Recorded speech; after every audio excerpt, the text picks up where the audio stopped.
नुकताच 3 फेब्रुवारी म्हणजे आज उच्च न्यायालय हायकोर्टाचा निर्णय झालेला आहे की जे कनिष्ठ न्यायालय भरती लवकरात लवकर करण्यात यावी, ज्या काही रिक्त जागा आहे त्यांची भरती करण्यात यावी आणि कोणते कोणते पोस्ट असणार आहेत.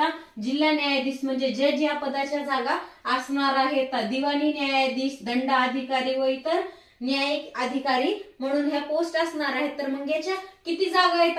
3,000 पेक्षाही जागा आहेत. जी काही अगोदरची आपण भरती बघितली मुंबई हायकोर्ट भरती, याच्यामध्ये आपल्याला जे खंडपीठानुसार भरती दिली त्याची कशी अपडेट लवकरात लवकर आलेली आहे, तशीच याचीही अपडेट आलेली आहे. लवकरात लवकर ही फॉर्म हे भरणं चालू जाणार आहे, कारण असा हायकोर्टाचा निर्णय झाला आहे की लवकरात लवकर ह्या जागा भरण्यात येणार आहेत. जे काही म्हणजे अधिकारी लेवलची ही पोस्ट असणार आहे, पदवी कनिष्ठ अधिकारी म्हणून पदवी या पदासाठी लागणार आहे. खूप महत्वाच्या अशा जागा असणार आहेत आणि या जागेविषयी अपडेट ही तुमच्यापर्यंत येतच राहील. ज्यांनी कोणी टायपिंग करायची राहिलेली आहे त्यांनी टायपिंग करून घ्या, कारण कनिष्ठ अधिकारी या पदासाठी हे फॉर्म असणार आहेत.